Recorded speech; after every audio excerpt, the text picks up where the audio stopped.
हम कहीं स्वतंत्र नहीं हैं, चाहे वो घर हो, और आज के समय पे कोई स्वतंत्र नहीं है। बस कहने के लिए हम स्वतंत्र हैं।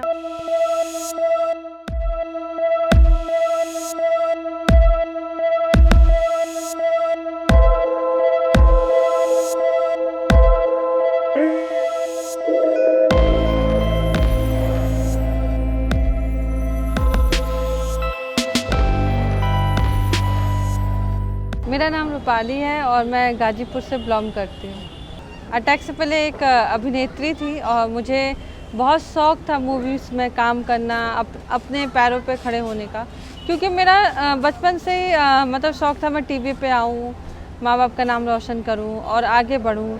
मतलब मैं अपने दम पे अपने माँ बाप को खुशियाँ दूँ और मैं अपना खुद का घर बनाऊँ। तो ये माइंड मेरा एक सेट था कि मुझे ये करना है।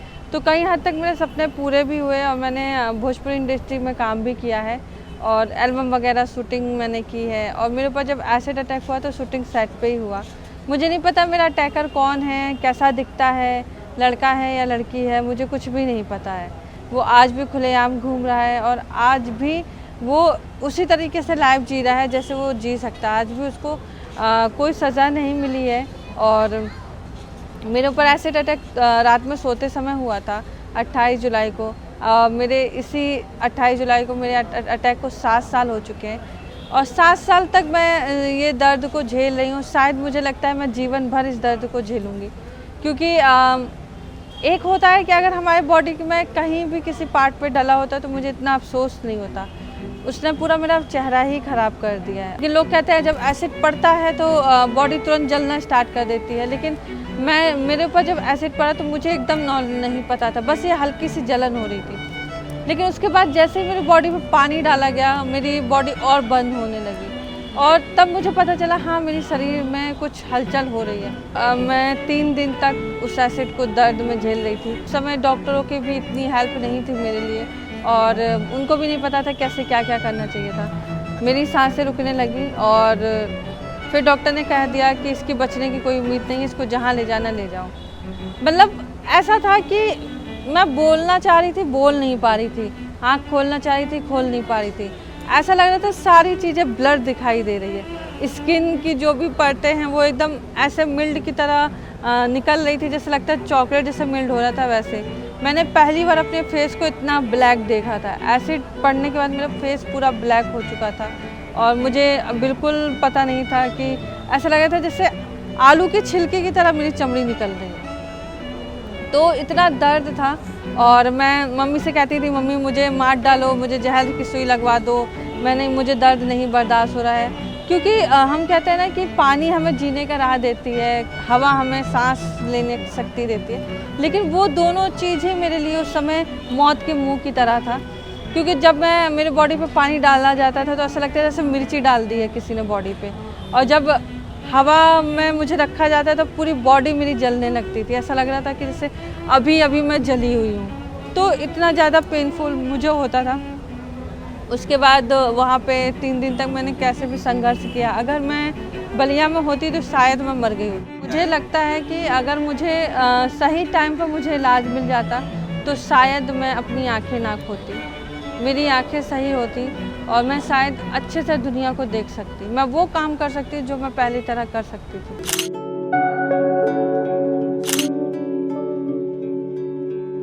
अटैक के बाद की जर्नी मेरी काफ़ी स्ट्रगल रही है, क्योंकि अटैक के बाद सबसे जो इम्पोर्टेंट होता है फैमिली, वो मेरी फैमिली ने मुझे कभी सपोर्ट नहीं किया। और मेरे फैमिली में सिर्फ मेरी माँ थी जो उन्होंने सपोर्ट किया है। मेरे पिताजी ने तो डायरेक्ट बोल दिया था कि इसको पॉइज़न दे दो।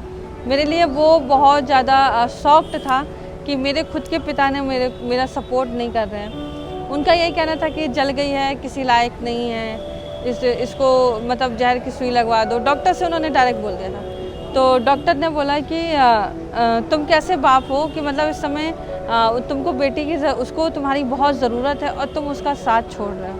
तो मैं एकदम और ट्रॉमा में जाने लगी कि मैं अपना लाइफ को कैसे सर्वाइव करूँगी। मैं उस चीज़ को सीरियसली याद नहीं करना चाहती हूँ, क्योंकि वो जहर देना, बोलना और उसके बाद की जो जर्नी है बहुत पेनफुल है मेरे लिए और मैं सच में उसको डीपली तरीके से नहीं सोचना चाहती, नहीं बताना चाहती हूँ। क्योंकि मैं अगर जब भी उसको सोचती हूँ ना तो मैं अपने आप में कंट्रोल नहीं कर पाती हूँ, मेरे आंसू निकल आते हैं। क्योंकि जिस पिता को मैंने बहुत चाहा और सच में मुझे लगता था मेरे पिता ही मेरी सारी दुनिया है।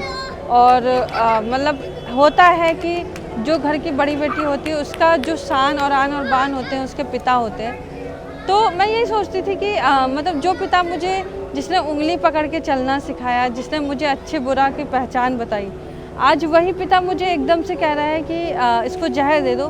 मतलब मेरी गलती क्या थी? या मैं जल गई हूँ इस वजह से, या मैं पैसे कमाने के लायक नहीं रह गई इस वजह से। तो ये तो पहला ही ट्रॉमा था। दूसरा ट्रॉमा ये है कि जब मैं थोड़ा थोड़ा ठीक होने लगी, जब मुझे समझ होने लगी कि हाँ ये चीज़ मेरे साथ हुई है, ऐसा मेरा हादसा हुआ मेरे साथ, और मैं कहीं ना कहीं इस चीज़ को एक्सेप्ट करने लगी थी कि हाँ मैं ब्लाइंड हूँ और शायद मैं ज़िंदगी भर अंधी रहूँ।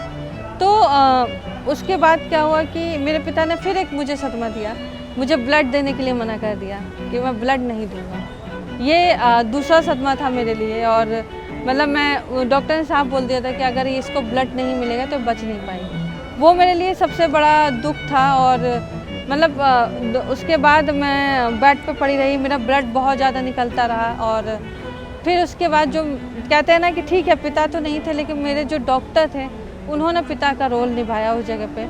उन्होंने अपने स्टाफ से कहा कि लड़की की ऐसी ऐसी हालत है। उनके 10 स्टाफ ने मुझे मिल के ब्लड दिया और मैं थोड़ा थोड़ा ठीक होने लगी। हाँ, मेरी बॉडी में थोड़ी सा एक्टिवपन था, थोड़ा सा ही कह सकते हैं। उसके बाद तीसरा झटका और मिला मुझे, जब मुझे बोला गया कि अब इनको रेफ़र किया जाएगा और मतलब ये ठीक हो चुकी हैं, ये अपने घर डिस्चार्ज हो जाएंगे, अपने घर जाएंगी। तो मेरे पिताजी ने ये बोला कि इसको अनाथ आश्रम में छोड़ दो, इसको घर नहीं जाएंगे, घर लेके जाएंगे तो मेरी बेइज्जती होगी।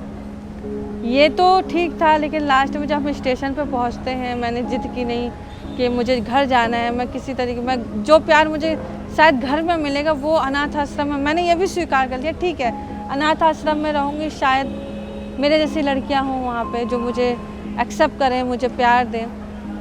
लेकिन कहते हैं ना, फैमिली का प्यार और बाहर वालों का प्यार बहुत अंतर होता है। तो उसके बाद मेरे पिता ने बोला कि नहीं, मेरी मम्मी से उन्होंने बोला, मुझे एक जगह बैठा दिया गया।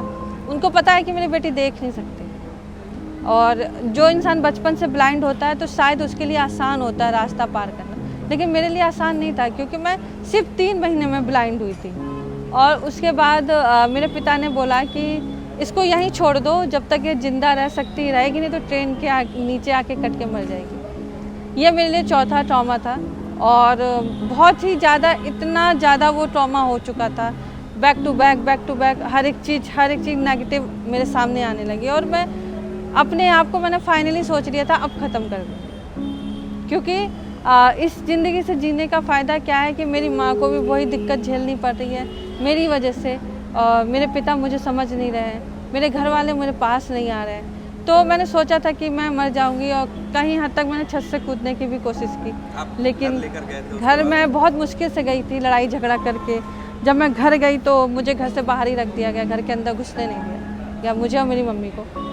तो फिर मैंने सोचा कि अगर बेटे का हक है रहने का तो बेटी का भी हक है रहने का। एक भाई है? हाँ, एक भाई है मेरा। तो मैंने कहा मैं कोर्ट तक जाऊंगी, मुझे भले कहीं भी जाना, मैं कोर्ट तक जाऊंगी, लेकिन मेरी इसमें कोई गलती नहीं, ना ही मैंने कोई पाप किया है, ना ही मैं खुद से जली हूँ, मुझे जलाया गया है। तो मैंने पापा से कहा आप मुझे ऐसे नहीं आने दोगे, मैं कोर्ट तक जाऊँगी। तो फिर पापा ने किसी तरीके से मुझे अंदर जाने दिया। ऐसा हुआ था कि जब घर गए तो मेरे सामने मेरे पिताजी, मेरे सामने जो पिता ने मुझे गोदी में खिलाया, वो पिता मेरे सामने बैठ के खाना नहीं खाता था। कहते थे कि उनको मुझे घिन आती है देख के। तो ये सब चीज़ें ना एक बाइक मेरे लिए एक ट्रॉमा थी। हाँ, मेरे माँ और मेरे भाई ने मुझे कहीं हद तक सपोर्ट किया, और उसके बाद आज जो भी हूँ, जिसकी भी मेहनत है, मेरी माँ की बहुत मेहनत है मेरे ऊपर। और जब मुझे सरकार की तरफ से 5 लाख रुपए मिले, तब मेरे पिता का प्यार जागा कि अब मुझे अपनी लड़की से बात करना चाहिए, या उसके साथ रहना चाहिए, या उसका सपोर्ट करना चाहिए। तो मैंने पिताजी से कहा तब कहाँ था आपका प्यार, जब मैं आप खून के लिए तरस रही थी, तब कहाँ था आपका प्यार जिस समय मुझे सबसे ज़्यादा आपके साथ की ज़रूरत थी, और तब कहाँ गया था आपको प्यार जब मुझे एक बेटी को अपने बाप की बहुत ज़रूरत थी, तब तो नहीं आए थे आप। आज मुझे चंद पैसे के लिए आप मुझसे बात करना चाहते हो। अगर यही चंद पैसे मैं कहीं और दूं तो वहाँ शायद मुझे बहुत अच्छा प्यार मिले। आपने तो मुझे जन्म दिया, मुझे पैरों पे खड़ा किया, तब आप मेरे साथ नहीं थे, तो आज मुझे आपके साथ की ज़रूरत नहीं है। और मैंने उसी समय सोच लिया था कि इतना सब कुछ मैंने जो ट्रॉमा झेला है ना, एक ना एक दिन मैं अपने पापा से माफ़ी तो ज़रूर मंगवाऊँगी। तो फाइनली मेरे पिताजी ने मुझसे माफ़ी मांगा और कहा कि हाँ मेरी गलती हो गई, मैंने गलती कर दी। लेकिन शायद वो दिल और वो मन नहीं रह गया था मेरे अंदर, वो इच्छाएं नहीं रह गई थी कि मैं उनको एक पिता के रूप में एक्सेप्ट कर पाऊँ। लेकिन आज जो भी है मैं अपनी लाइफ में बहुत खुश हूँ और जब से मैं सिरोज़ में आई हूँ अपने पैरों पे खड़ी हूँ और फिर से उसी तरीके से लोगों से मिलती हूँ, बातें करती हूँ और अपनी माँ को सपोर्ट कर पाती हूँ। और मुझे इससे अच्छी लाइफ और नहीं कुछ चाहिए। मैं बहुत खुश हूँ। मेरा नाम खुशबू है। हम गोंडा से हैं। इस समय हमारी उम्र है 19 साल। अटैक हुआ है 2020 में 12 अक्टूबर को। मतलब आप लोग 17 साल में? 17 साल की थी जब ये अटैक हुआ। अच्छा। तो हमारी शादी यहीं लखनऊ में तय थी।